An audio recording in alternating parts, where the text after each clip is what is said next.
Assalamu alaikum. Bismillahirrahmanirrahim. Dear learners, how are you? Hope you are well. I am also well by the grace of Almighty. Welcome to our online class again, organized by Ishmanacher High School, and this is Muhammad Masud Rana, Assistant Headmaster, Ishmanacher High School. তো শিক্ষার্থীরা, আজকে তোমাদের খুব গুরুত্বপূর্ণ একটি বিষয় নিয়ে আমি আলোচনা করব, সেটা হচ্ছে transformation of sentence. Transformation of সেন্টেন্সের মধ্যে আমরা বেশ কয়েকটি বিষয় দেখতে পাই। সেগুলো হচ্ছে, আমরা সেখানে দেখতে পাই সিম্পল কমপ্লেক্স কম্পাউন্ড আসে চেঞ্জ করার জন্য। সিম্পল কমপ্লেক্স কম্পাউন্ড, তারপর আসে ভয়েস চেঞ্জ, তারপর আসতে পারে অ্যাফার্মেটিভ থেকে নেগেটিভ, অ্যাসার্টিভ থেকে ইন্টারগেটিভ, অ্যাসার্টিভ থেকে ইম্পারেটিভ, অ্যাসার্টিভ থেকে আসতে পারে এক্সক্লেমেটরি, ডিগ্রি চেঞ্জ আসতে পারে। ঠিক আছে, এগুলো ভাইস ভার্সা, তার মানে বিপরীত আসতে পারে। এখন এই চেঞ্জগুলো করার জন্য আমাদেরকে সেন্টেন্সকে চিনতে হয়, আমাদেরকে সেন্টেন্সগুলোকে ভালোভাবে চিনতে হয়। তো এই চেঞ্জিং সেন্টেন্সটা তোমাদের পরীক্ষাতে 6 নং কোশ্চেনে আসে। 6 নং কোশ্চেনে এই চেঞ্জিংগুলো করলে 10 মার্কস থাকে। কত মার্কস? 10 মার্কস। যাই হোক, যেটা বলতেছিলাম, আমাদের সেন্টেন্সগুলোকে চিনতে হয়, আর প্রত্যেকটা সেন্টেন্সে চিনার জন্য কিছু আলাদা আলাদা বৈশিষ্ট্য থাকে। তো আমি আজকে এই চেঞ্জিং সেন্টেন্স করার পূর্বে, চেঞ্জিং সেন্টেন্সে আমরা শুরু করব সিম্পল কমপ্লেক্স কম্পাউন্ড দিয়ে। তো এই সিম্পল কমপ্লেক্স কম্পাউন্ড চিনতে হলে আমাদেরকে জানতে হবে কয়েকটা বিষয়। সিম্পল কমপ্লেক্স কম্পাউন্ড কি? সিম্পল কমপ্লেক্স কম্পাউন্ড হচ্ছে সেন্টেন্স। আমরা সেন্টেন্স যখন শিখছি তখন শিখছি কয়েকটি শব্দ পাশাপাশি বসে যদি মনের ভাব সম্পূর্ণরূপে প্রকাশ করে তবে তাকে সেন্টেন্স বলে। এটা সচরাচর আমরা শিখছি। এরপর আমরা শিখছি সেন্টেন্স 5 প্রকার। আমরা যেটা শিখছি সেটা হচ্ছে অর্থ অনুযায়ী সেন্টেন্স 5 প্রকার। সেগুলো কি?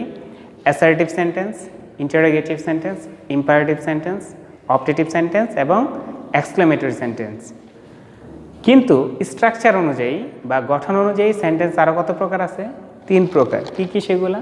একটা হচ্ছে সিম্পল সেন্টেন্স, যেটাকে বাংলায় বলা হয় সরল বাক্য। একটা হচ্ছে কমপ্লেক্স সেন্টেন্স, যেটাকে বাংলায় বলা হয় জটিল বাক্য। এবং অন্য আরেকটা যেটা রয়েছে কম্পাউন্ড সেন্টেন্স, সেটাকে বাংলায় বলা হয় যৌগিক বাক্য। তো আমরা এই simple sentence, complex sentence, compound sentence কি সেগুলো জানবো, এগুলোর পরিবর্তন কিভাবে করতে হয় সেগুলোও জানবো। তবে এগুলো জানার পূর্বে আমাদেরকে কয়েকটা বিষয় জানতে হবে। তো আজকে সেই বিষয়গুলো নিয়ে আলোচনা করব। পরবর্তী ক্লাসে ইনশাআল্লাহ আমরা সিম্পল কমপ্লেক্স কম্পাউন্ডের যে পরিবর্তন সেগুলো শিখব। আমাকে জানতে হবে ক্লোজ কি, আমাকে জানতে হবে ফ্রেজ কি। কি? আমাদের জানতে হবে ক্লোজ, আমাদের জানতে হবে ফ্রেজ। তারপর আমাদের আরও জানতে হবে কি? কনজাংশন, যে জিনিসগুলো সিম্পল কমপ্লেক্স কম্পাউন্ড পরিবর্তনের জন্য দরকার। ঠিক আছে, তো সর্বপ্রথম আমরা জানব ক্লোজ কি। ক্লোজ হচ্ছে এমন একটা বাক্য যে বাক্যে একটা সাবজেক্ট থাকবে, একটা ফাইনিট ভার্ব থাকবে এবং একটা অবজেক্ট থাকবে। কোন ভার্বের কথা উল্লেখ করলাম? Finite verb. ফাইনিট ভার্ব হচ্ছে এমন একটা ভার্ব যেটা একই সাথে সাথে সময় এবং কাজকে নির্দেশ করে। কি বললাম? Finite verb. যেটা একই সাথে সময় এবং কাজটাকেই নির্দেশ করে থাকে, সেটাই হচ্ছে ক্লোজ। তো ক্লোজের গঠনে কি কি থাকে?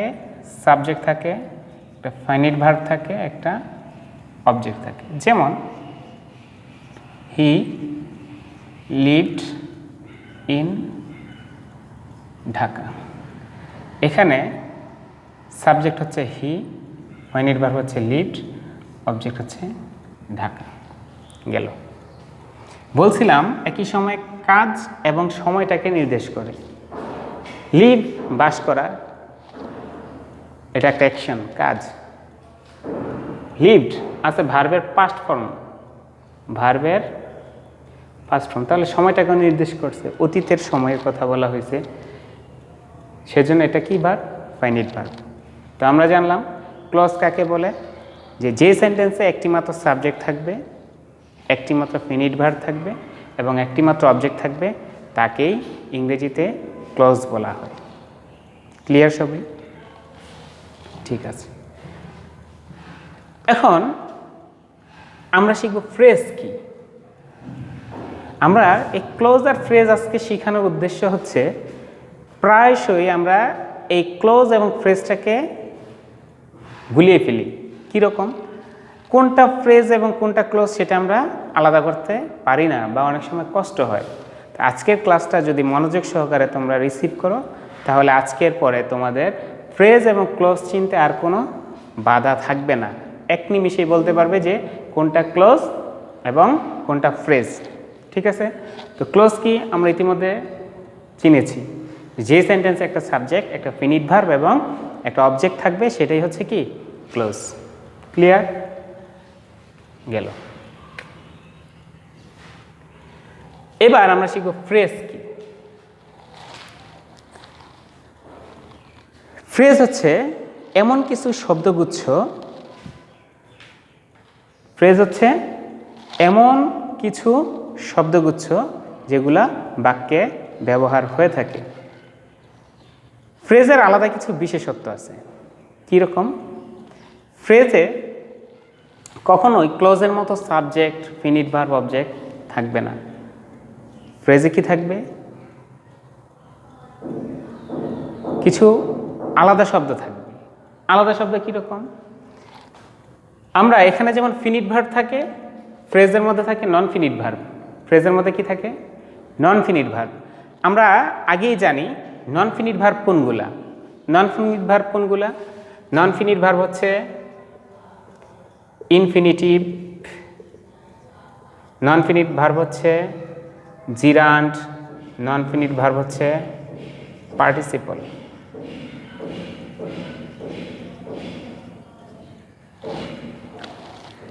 কি বললাম? ক্লোজের মধ্যে থাকে ফাইনাইট ভার্ব, আর ফ্রেজের মধ্যে কি থাকে? Non finite verb. তো নন ফাইনাইট ভার্ব কোনগুলা? যেগুলো হচ্ছে ইনফিনিটিভ, জিরান্ড এবং পার্টিসিপল। এখন আমরা শিখব ইনফিনিটিভ কোনগুলা, জিরান্ড কোনগুলা এবং পার্টিসিপল কোনগুলা। ইনফিনিটিভ মানে হচ্ছে টু প্লাস ভার্ব। ইনফিনিটিভ মানে কি? To plus verb. যদি আমরা একটা ইনফিনিটিভের উদাহরণ দেই, সেটা কি হবে? যেমন we read newspaper to gain knowledge. We read newspaper, আমরা খবরের কাগজ পড়ি, টু গেইন নলেজ, জ্ঞান অর্জন করার জন্য। এখানে দেখো টু প্লাস ভার্বের বেস ফর্ম, ভার্বের প্রেজেন্ট ফর্ম বা ভার্ব ওয়ান যেটাই বলি সেটা আছে, টু প্লাস ভার্ব। এখানে এটা হচ্ছে ইনফিনিটিভ। এটা কি? ইনফিনিটিভ। খুব সহজ। ইনফিনিটিভ মানে কি বুঝলাম? ইনফিনিটিভ মানে হচ্ছে টু প্লাস ভার্ব। ক্লিয়ার? ঠিক আছে। দ্বিতীয়টা, ফ্রেজ হতে হলে আরেকটা জিনিস থাকতে পারে, সেটা হচ্ছে জিরান্ড। জিরান্ড কি? জিরান্ড হচ্ছে ভার্বের সাথে আইএনজি যুক্ত যে শব্দ, সেটা ভার্বের সাথে আইএনজি যুক্ত, কিন্তু এটা একই সাথে সাথে ভার্ব এবং নাউনের মতো কাজ করবে। কি কি? ভার্ব এবং নাউনের মতো কাজ করবে। একটু শর্ট করে লিখে দিলাম তোমাদের বোঝার সুবিধার্থে। জিরান্ড কি? জিরান্ড হচ্ছে ভার্বের আইএনজি ফর্ম, যেটা একই সাথে সাথে ভার্ব এবং নাউনের মতো কাজ করে। তাহলে আমরা কি শিখলাম? ফ্রেজের মধ্যে ইনফিনিটিভ থাকতে পারে। ইনফিনিটিভ মানে হচ্ছে টু প্লাস ভার্বের বেস ফর্ম। ফ্রেজের মধ্যে আরেকটা জিনিস থাকতে পারে, সেটা হচ্ছে জিরান্ড। জিরান্ড মানে কি বললাম?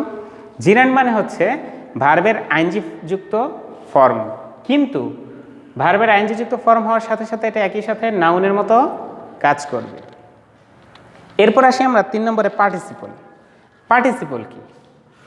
পার্টিসিপল হচ্ছে ভার্বের 3টা কন্ডিশন। কীরকম?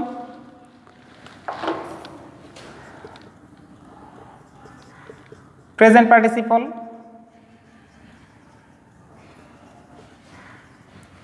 দুই থাকতে পারে পাস্ট পার্টিসিপল,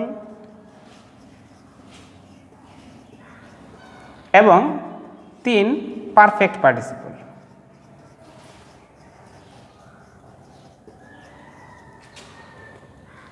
পার্টিসিপল কত প্রকার? পার্টিসিপল 3 প্রকার। কি কি?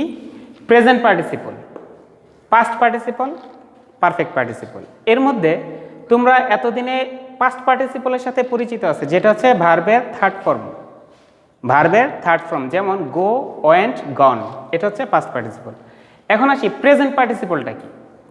প্রেজেন্ট পার্টিসিপল যদি আমরা বুঝতে চাই, তাহলে আমাদের একটা বিষয় খেয়াল রাখতে হবে, জিরান্ড এবং প্রেজেন্ট পার্টিসিপল দুইটাই ভার্বের সাথে আইএনজি যুক্ত ফর্ম। এখন প্রশ্ন হচ্ছে, স্যার কিভাবে বুঝবো এটা জিরান্ড না এটা পার্টিসিপল? সেটার মজার একটা ব্যাখ্যা আমি এই 3টে পার্টিসিপল ব্যাখ্যার পরেই দিচ্ছি। তবে আপাতত যেটা মনে রাখতে হবে সেটা হচ্ছে জিরান্ড একই সাথে সাথে ভার্ব এবং নাউনের কাজ করে, প্রেজেন্ট পার্টিসিপল একই সাথে ভার্ব এবং অ্যাডজেক্টিভের কাজ করে। ক্লিয়ার? এখানে নাউন দিয়ে রাখলাম আর এটা হচ্ছে অ্যাডজেক্টিভ, তোমাদের বোঝার সুবিধার্থে দিয়ে রাখলাম যে জিরান্ড আমরা কিভাবে চিনব, একই সাথে সাথে ভার্ব এবং নাউনের মতো কাজ করে, এবং প্রেজেন্ট পার্টিসিপল একই সাথে সাথে ভার্ব এবং অ্যাডজেক্টিভের মতো কাজ করে। পাস্ট পার্টিসিপল কি? সেটা হচ্ছে ভার্বের থার্ড ফর্ম, ভার্বের থার্ড ফর্ম। আর পারফেক্ট পার্টিসিপল হচ্ছে পৃথিবীর ইতিহাসে একটাই জিনিস, সেটা হচ্ছে হ্যাভিং। কি? হ্যাভিং। আর হ্যাভিং যেহেতু থাকবে, এর পাশে অবশ্যই ভার্ব 3 থাকবে। তাহলে আমরা কি বুঝলাম? ক্লোজের মধ্যে থাকে ফিনিট ভার্ব, ক্লোজের মধ্যে কি থাকে? Finite verb. আর ফ্রেজের মধ্যে থাকে নন ফিনিট ভার্ব, ফ্রেজের মধ্যে নন ফিনিট ভার্ব। নন ফিনিট ভার্ব আমরা চিনি, নন ফিনিট ভার্ব হচ্ছে ইনফিনিটিভ, জিরান্ড এবং পার্টিসিপল। ইনফিনিটিভ কি? ইনফিনিটিভ হচ্ছে টু প্লাস ভার্বের বেস ফর্ম। জিরান্ড কি? ভার্বের আইএনজি যুক্ত ফর্ম, যেটা একই সাথে সাথে নাউনের মতো কাজ করে। তৃতীয়ত হচ্ছে পার্টিসিপল। পার্টিসিপল কয় প্রকার? 3 প্রকার। কি কি? প্রেজেন্ট পার্টিসিপল, পাস্ট পার্টিসিপল এবং পারফেক্ট পার্টিসিপল। প্রেজেন্ট পার্টিসিপল কি? প্রেজেন্ট পার্টিসিপল হচ্ছে ভার্বের সাথে আইএনজি যুক্ত ফর্ম, কিন্তু ভার্বের সাথে সাথে একই রূপভাবে অ্যাডজেক্টিভের মতো কাজ করে। পাস্ট পার্টিসিপল হচ্ছে ভার্বের পাস্ট পার্টিসিপল ফর্ম, মানে ভার্ব 3 যেটা, এবং পারফেক্ট পার্টিসিপল হচ্ছে হ্যাভিং প্লাস ভার্ব 3। এখন স্টুডেন্টরা, তোমরা যারা জিরান্ড এবং প্রেজেন্ট পার্টিসিপলের মধ্যে তোমাদের সমস্যা, সেই সমস্যাটা খুব সহজ, খুবই সহজ একটা সমাধান এখন আমি দিয়ে দিচ্ছি। এই সমাধানটা যদি তোমরা এই 1 মিনিটের সমাধান খুব মনোযোগ সহকারে দেখো, এই জীবনে আর কোনো দিন তোমাদের প্রেজেন্ট পার্টিসিপল এবং জিরান্ডের মধ্যে সমস্যা হবে না। তো সুপ্রিয় শিক্ষার্থীরা, আশা করছি এই 2টা উদাহরণ তোমরা খুব মনোযোগ সহকারে দেখবে।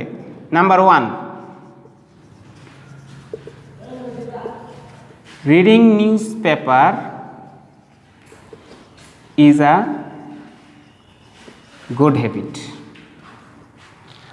Number 2, boiling water is good for health. এটা হচ্ছে ভার্বের সাথে আইএনজি, এটা ভার্বের সাথে আইএনজি। এখন প্রশ্ন হচ্ছে কোনটা জিরান্ড এবং কোনটা প্রেজেন্ট পার্টিসিপল।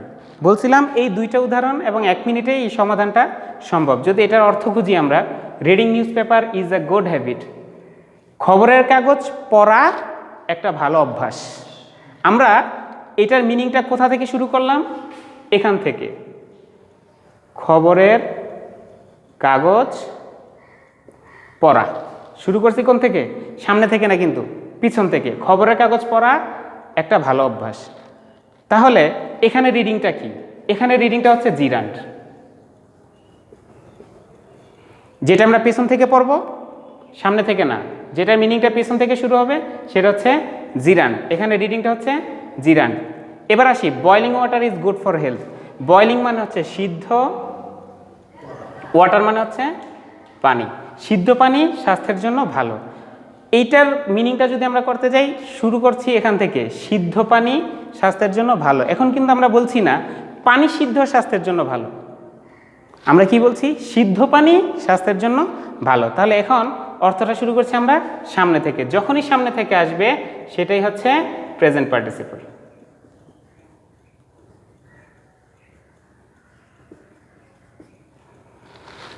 তো শিক্ষার্থীরা আমরা কি বুঝলাম? দেখতে একই রকম, ভার্বের সাথে আইএনজি, এটাও রিডের সাথে আইএনজি যুক্ত হচ্ছে, এটাও বয়েলের সাথে আইএনজি যুক্ত হচ্ছে। কিন্তু আমরা এটাকে আলাদা করতে পারবো কিভাবে? যখন আমরা বাক্যের সম্পূর্ণ অর্থটা বের করব, বের করার পর যখন দেখব যদি পিছন থেকে অর্থ শুরু করি তাহলে সেটা হয় জিরান্ড, এবং সামনে থেকে যখন অর্থ বলা শুরু করব সেটা হচ্ছে প্রেজেন্ট পার্টিসিপল। বুঝতে পেরেছ আশা করি সবাই। তো আজকে আমরা শিখলাম কি? ক্লোজ এবং ফ্রেজ। এই দুটা জিনিস হচ্ছে আমরা কি জন্য শিখলাম? আমরা সামনের ক্লাসে ইনশাল্লাহ সিম্পল, কমপ্লেক্স, কম্পাউন্ডের চেঞ্জিং করব। ওই চেঞ্জিংটা করার জন্য আমাদের বেসিক যে প্রয়োজন, সেই প্রয়োজন অনুযায়ী আমরা ক্লোজ শিখলাম এবং ফ্রেজ শিখলাম।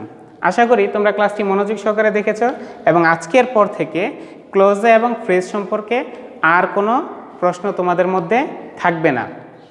আমি আরেকবার যদি ফ্ল্যাশব্যাক করি, ফ্ল্যাশব্যাক হচ্ছে সম্পূর্ণ অংশটা পিছন থেকে নিয়ে আসি। সেটা কি? প্রথমে বুঝিয়েছিলাম ক্লোজ, ক্লোজের মধ্যে থাকে ফিনিট ভার্ব, একটা সাবজেক্ট থাকবে, একটা ফিনিট ভার্ব থাকবে এবং অবজেক্ট থাকবে। শেষ। ফিনিট ভার্ব কি বুঝাইছিলাম? যেটা একই সাথে সাথে কাজ এবং সময়কে উল্লেখ করবে। যেমন he lived in Dhaka, lived বাস করা, এটা হচ্ছে কাজ, এবং ভার্বের পাস্ট ফর্ম আছে, অতীতের কথা বলা আছে, সময় নির্দেশ করছে, তাহলে একসাথে দুইটা কাজ করলো, এটা হচ্ছে ফিনিট ভার্ব। এবার আসি ফ্রেজ। ফ্রেজে কি ছিল? ফ্রেজে ছিল প্রথমে ইনফিনিটিভ।